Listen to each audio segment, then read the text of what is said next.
Hello YouTube, it's Tiki's Trinkets here. Today I'm going to make for you my one-of-a-kind puppet, ventriloquist dummy from my Unwanted collection. Like I said, this is my own creation, so the tutorial is completely inspired by my own art. And this particular one goes in the set with the, if I can grab it, there we go, the rocking horse that I made earlier. And I believe I highlighted this in my last update. I think it was my last update, along with the pastel goth ones. But yeah, these two go in a set together. But I did not do a tutorial for the rocking horse. I'm only doing the tutorial, like I said, for my ventriloquist puppet. I will have a story that goes along with him, but I do not right now. Just so you can see some of the features of him, I'm just gonna zoom in. He's textured to try to look like wood. Some of the details are painted on, not clay, which you will see in the video. His arm is torn off on this side. That's part of his story, which the story will be in his Etsy shop link once I list him for sale. He will be listed along with the rocking horse. And you can see his chin coming down. And this is what the underside looks like, and he just sits nice and flat. Alright, I hope you all enjoyed this tutorial, and bye-bye! Here are all the clay colors that you will need for this project, except for the silver. I decided not to use it. First, take the tan color and roll out all the balls of clays you will need. You will need one large ball, as you can see here, 4 medium size, 2 and 3 small balls. You will actually need a little bit more than that, like 1 more small. First, take the largest ball of clay and roll it into a cylinder type shape, or an oval shape.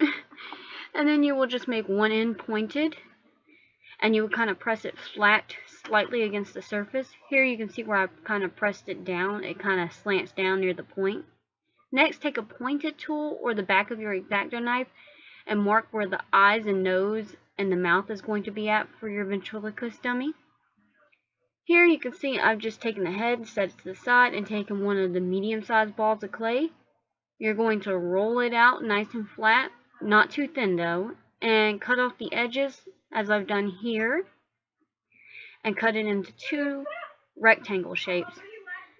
Then you're going to take another medium-sized ball of clay, and you're going to repeat the process by rolling it out and cutting it, and you will get 2 more rectangular shapes. Here are all 4 that I have so far. And again, you're going to take another small ball of clay and roll it out flat, not too flat, cut the edges off, and make this into 2 more rectangular shapes, as you can see here. Now you've gotten all the legs and arms. Next, you're going to take another smaller ball of clay, which we should have already pre-rolled, and you're going to roll it into a cylinder shape. A teardrop shape. Ugh. Sorry. And then for this teardrop shape, just cut off the ends of them on both sides, as I've done here, so they're flat on both ends. And this is going to be the neck, so the smaller end you're going to attach to the chin, as I've done here. Then taking a blending tool or your finger or something, go ahead and securely smooth it in, blend it into the head, as I've done here. Next, take 2 more small balls of clay, make these smaller than the previous, and you're going to cut them in half to where you can get the perfect shapes. I did 2, but I didn't need to. You really only need 1, like here. Cut it in half, and then attach this to the side of the head, and these are your ears. Again, make sure you blend it. Next, take 1 medium-sized ball of clay. Yeah, about medium size, and you're going to cut it in half, as I've done here. But again, you only need 1/2. So set the other piece to the side and roll out 1 ball, as I've done here. Then you're going to roll that ball into a teardrop shape, like I've done here. Then this next part's a little tricky. You're going to roll the other end of the fat end into another point, like this. This is going to be the hand. You can kind of see where the fingers are going to be and the wrist is going to be. Then you're going to flatten it out. with your rolling pin or whatever you have and cut it into 5 fingers, as you can see here. And I've done the detailing on the hand, the lines of the fingers and the palm. Then you're going to round out the finger edges so they look like actual fingers. Then you're going to cut out the mouth part of the face, so this will become the chin of your puppet. Next, take another little piece of clay, which I've just taken from the scrap clay that I've cut off, and it needs to be really small because you're going to roll it into a teeny tiny teardrop shape, and this is going to be his nose.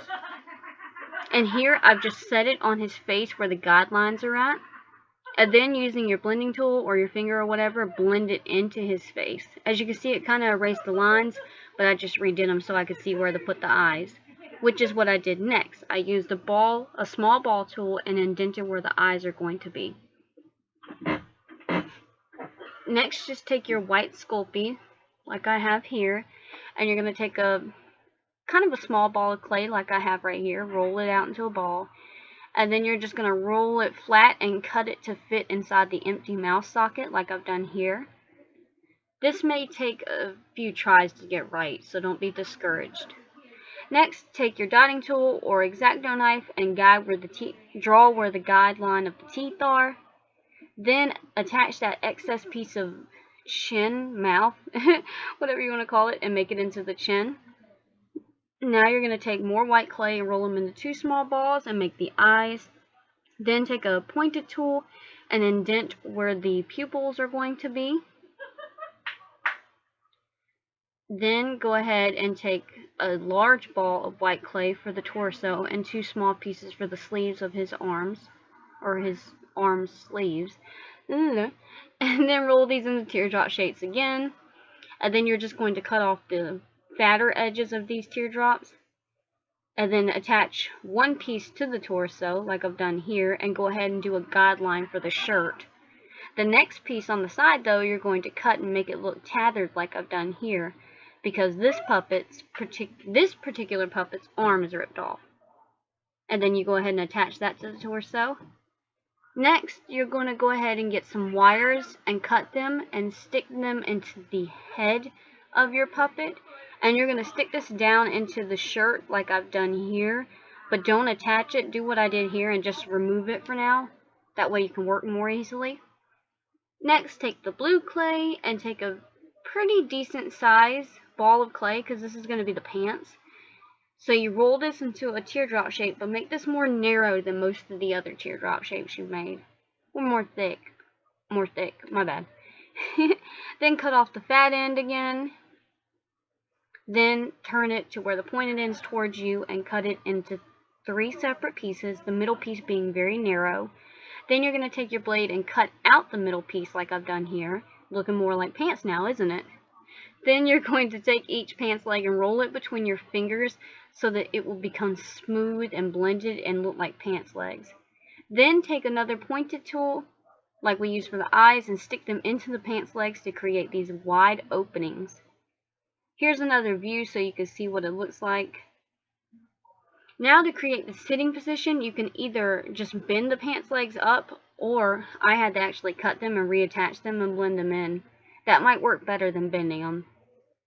Next, take 2 of the fatter pieces and cut them into pointed fence-like posts and stick the pointed ends into the leg holes. I would recommend using glue at this part. Next, go ahead and attach the other 2 leg pieces. The shins?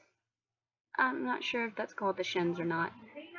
Then take another piece of metal wire, cut it in half, 2 small pieces, and stick it into the butt. Then attach the torso, which you can go ahead and glue the torso. Still don't glue the head yet. Then go ahead and take the other 2 pieces I had in the background, attach them with glue, and then attach the hand with glue. Next, you're going to take the dark brown colored clay and roll out 4 balls, big, medium, and small. Roll the medium size into 2 teardrop shapes. These are going to be your shoes. So then you're going to press one side of them against your surface to make them flat. Then at the more narrow end, take your small ball tool and indent 2 holes so that the sticks will fit into these holes. And go ahead and put glue in here and attach them to the legs of your sculpture like so. This is going to be a very fragile piece, by the way. Working with this was very difficult if you have to pick it up. Next, take the very large ball. Well, you know, a substantially sized ball. Roll it out nice and flat and smooth, as you can see here. There's not a lot of fingerprints or anything, just very smooth.